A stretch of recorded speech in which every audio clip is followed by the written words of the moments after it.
Hello সবাইকে, তোমাদের আরও একটা নতুন ব্লগে ওয়েলকাম। সেদিন ছিল 5th জুন, ওয়েডনেসডে ইভিনিংয়ে যাব একটু কলেজ স্ট্রিট জামাই ষষ্ঠীর শপিং করতে। টুকিটাকি গিফট দেওয়ার আছে তো, তাই জন্য এই কলেজ স্ট্রিটে গেলে কিন্তু এই বইয়ের দোকানের মাঝখান দিয়ে যেতে আমার খুব ভালো লাগে। পৌঁছে গেছি আদি মোহিনীমোহন কাঞ্জিলাল। চলো আমরা গদিঘরটায় যাব। তো ওপরে লিফটে করে ওপরে উঠতে হবে। এই গদিঘরটা কিন্তু বেশ ফাঁকাই থাকে, তাই আমার এখানে গিয়ে শাড়ি দেখতে বেশ ভালো লাগে। প্রথমেই দেখবো আমার বম্মার জন্য। বম্মা কিন্তু বারবার করে আমাকে বলেছে যে আমার জন্য সব সময় পরা যায় এরকম কটনের ভালো শাড়ি নিবি। ভালো সিনথেটিক বা পার্টি ওয়্যার শাড়ি হলে খুব একটা ইউজ করতে পারে না তো, আর যথেষ্ট বয়স হয়ে গেছে। তো তাই জন্য প্রথমেই বম্মার জন্য কয়েকটা নরম সুতির শাড়ি দেখে নিলাম। এই বাটিক প্রিন্টগুলো কিন্তু বেশ উজ্জ্বল, আর ছাপাগুলো এত ভাল লাগছিল। তো এই শাড়িগুলোর দিকেই যেন আমার চোখটা টানলো। তো এগুলো দেখে নিয়ে এবার যাব একটু প্রিন্টেড শিফন নিতে। আমার শাশুড়ি মায়ের আবদার ছিল যে একটু প্রিন্টেড শিফনও নিতে, তো ওনার জন্য প্রিন্টেড শিফন আমি দেখছিলাম। এটা বেশ ভালো লাগছিলো, তো এটা তাই জন্য প্যাক করে নিলাম। এরপর কলেজ স্ট্রিট এসেছি, আর প্যারামাউন্ট হবে না তা কী করে হয়। প্যারামাউন্টের শরবত কিন্তু আমার দারুণ প্রিয়।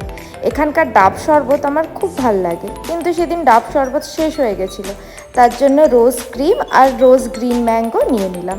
তারপর শরবতটা এনজয় করে বাড়ি এলাম।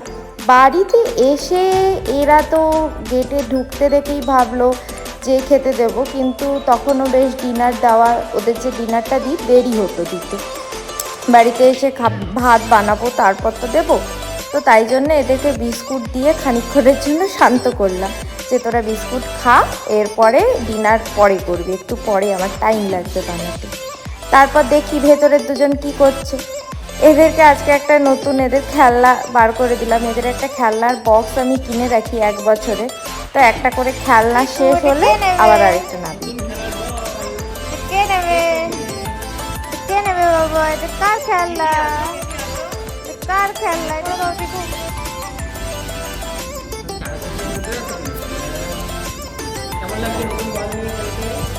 হ্যান্ডশেক করে দাও চিকু।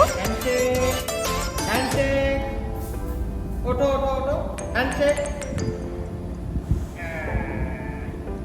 এই হাতটা করো, এই হাতটা করো।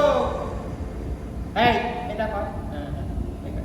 Good bye, bye bye. এরপরে কি শপিং করলাম সেগুলো একটু দেখাই তোমাদেরকে। প্রথমেই এই যে এই শাড়িটা, এটাই নিয়েছি আমার বম্মার জন্য। এই বাটিক প্রিন্টের ছাপাটা কিন্তু বেশ আমার ভাল লেগেছে, আর যেহেতু বয়স হয়ে গেছে ওনার, তো তাই জন্য একটু লাইট শেডের কিন্তু শাড়ি নিলেই ভাল লাগে। আর এটাতে বেশ রেড আর হোয়াইট, মানে অফ হোয়াইট কালারটা মিক্সড করে প্রিন্টটা কিন্তু খুব সুন্দর লাগছিল। আমার কিন্তু কটন শাড়ি ভীষণ পছন্দ, মানে আমার যে কোনো জায়গায় গেলে কটন শাড়ি বেশি ভালো লাগে, মানে আমার পার্সোনালি খুব ভালো লাগে। আর একে দেখো কি মা কিনে এনেছে, আমার জন্য কি কিছু এনেছে। আর এই শাড়িটাও কিন্তু আমি নিয়েছি। এই শাড়িটা দেখো তো কেমন লাগছে। আমার কিন্তু সিম্পলের ওপরে এই শাড়িটা খুব ভালো লেগেছে। অ্যাকচুয়ালি এটার কোয়ালিটি না খুব ভালো ছিল। আর এটা নিয়েছি, এটা আমার শাশুড়ি মায়ের জন্য নিয়েছি। তো এই শাড়িটাও আমার মনে হলো মাকে পরলে বেশ ভালো লাগবে, বেশ উজ্জ্বল লাগবে। উনি বেশ ফেয়ার কমপ্লেক্সনের, তো এই শাড়িটা পরলে ওনাকে বেশ ভালো দেখতে লাগবে। তো এই শাড়িটা আমি আর তোমাদের দাদা মিলেই চুজ করেছি। তারপরে এই আরেকটা শাড়ি নিয়েছি বম্মার জন্য। এই বলেছিল যেহেতু কটনের শাড়ি নিতে, তো তাই জন্য এই আরেকটা ছাপার শাড়িও নিয়েছি। এটাও বেশ কমফোর্টেবল, কোয়ালিটিটা সবসময় পরতে পারবে। আর চিকু তো একদম ওর কাজ করে যাচ্ছে, ভাবছি যে মা এসব কী এনেছে। আর ওই যে প্রিন্টেড শিফনটা যেটা নিলাম শাশুড়ি মায়ের জন্য, তো ওই শাড়িটাও কিন্তু এই শাড়িটা নিয়েছিলাম, তখন তো দেখালাম। এই শাড়িটাও কিন্তু বেশ সুন্দর, আর কোয়ালিটিটাও বেশ ভালো। এরপর আমার মায়ের জন্য মায়ের দুটো নাইটি দরকার ছিল, তো তাই জন্য দরকার ছিল না, মানে আমি নিজে থেকে আর কি, আমার বেশ ভালো লাগলো দোকান দিয়ে যাওয়ার সময়, তো এই দুটো মায়ের জন্য নিয়ে নিয়েছিলাম। তার এই যে নাল্লি শাড়িজ, নাল্লি 100, এটা আমি চেন্নাই থেকে মায়ের জন্য একটা কাঞ্জিভারাম শাড়ি নিয়ে এসেছিলাম। তো এই শাড়িটা মাকে জামাই ষষ্ঠীতে দেবো বলে, তো শাড়িটা কিন্তু আমার বেশ পছন্দ হয়েছিল, খুব সুন্দর। আমার মনে হয় আমার মায়েরও ভীষণ পছন্দ হবে। আর এ ধরনের সিম্পল স্মার্ট মানে কাঞ্জিভারম আমার কিন্তু বেশি ভালো লাগে। ওই ব্রোকেট কাঞ্জিভারম একটু ক্যারি করা একটুখানি মানে সবাই আর কি ক্যারি করতে পারে না, তো এজেড পার্সনদের জন্য এটাই ভালো।